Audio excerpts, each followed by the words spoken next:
Assalamualaikum warahmatullahi wabarakatuh.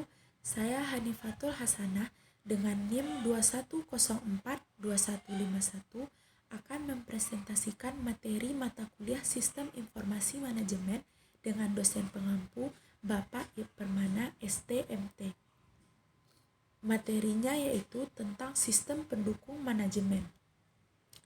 Sistem pendukung manajemen atau manajemen support system adalah kumpulan teknologi komputer yang mendukung pekerjaan manajerial, khususnya pengambilan keputusan. Peran utama manajer yaitu yang pertama interpersonal. Peran interpersonal melibatkan hubungan dengan orang lain, seperti figurehead dapat dikatakan tokoh atau pusat perhatian, leader berarti pemimpin, liaison berarti hubungan. Yang kedua, informasional atau dapat dikatakan sebagai peran pemberi informasi yang melibatkan pemrosesan informasi. Dapat dikatakan monitor sebagai pemantau atau pengamat, diseminator sebagai penyebar, spokesperson sebagai juru bicara. Yang ketiga yaitu decisional. Peran pengambil keputusan melibatkan proses pengambilan keputusan. Terbagi 4 yaitu entrepreneur yang berarti pebisnis, distribution handler yang berarti tanggung jawab manajer jika ada hambatan, resource allocator atau bagian dari manajemen sumber daya, dan negosiator sebagai perunding atau negosiasi. Selanjutnya yaitu pembagian sistem pendukung manajemen. Teknologi komputer sekarang ini merupakan bagian terpenting dalam dunia bisnis dan jelas dalam berbagai bidang lainnya. MMS terdiri dari yang pertama, sistem pendukung keputusan adalah sistem pendukung berbasis komputer bagi pengambil keputusan manajemen yang menangani masalah-masalah tidak terstruktur. Contoh, SPK penerimaan pegawai, SPK menentukan sekolah, SPK menentukan wisata, dan lain sebagainya. Yang kedua yaitu sistem pendukung kelompok adalah sistem pendukung yang berbasis komputer bagi pengambil keputusan organisasi yang dibuat oleh sekelompok grup secara kolektif. Komponen GSS pada dasarnya sama dengan DSS di mana ada hardware, software, dan manusianya.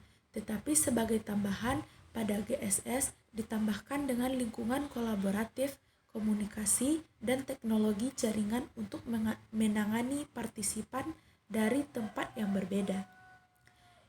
Yang ketiga yaitu sistem informasi eksekutif adalah sistem yang berbasis komputer yang mendukung eksekutif dalam penanganan keputusan. Teknologi yang digunakan akan menyediakan bagi para eksekutif informan yang tersedia setiap saat, detail, dan mudah untuk divisualisasikan. Yang keempat, sistem manajemen pengetahuan adalah sistem pendukung berbasis komputer dalam pengambilan keputusan yang menyediakan pengetahuan dalam suatu organisasi. Yang kelima, sistem pakar adalah sistem pemberi nasihat yang mencoba menirukan para pakar. Paket perangkat lunak pengambilan keputusan atau pemecahan masalah yang dapat mencapai tingkat performa setara atau bahkan lebih dengan pakar manusia di beberapa bidang khusus. Yang keenam yaitu Artificial Neural Network adalah teknologi kecerdasan tiruan terapan yang mencoba menampilkan proses pembelajaran dan pengenalan pola untuk pengambilan keputusan atau pemecahan masalah.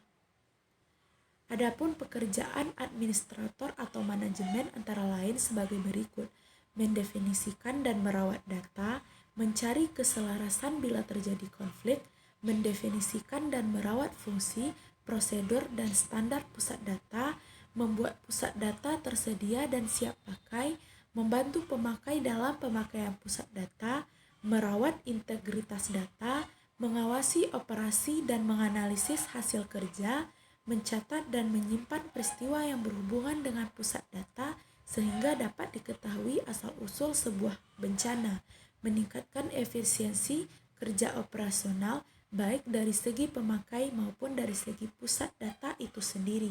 Sekian dari saya. Jika ada salah dalam penyampaian saya mohon maaf.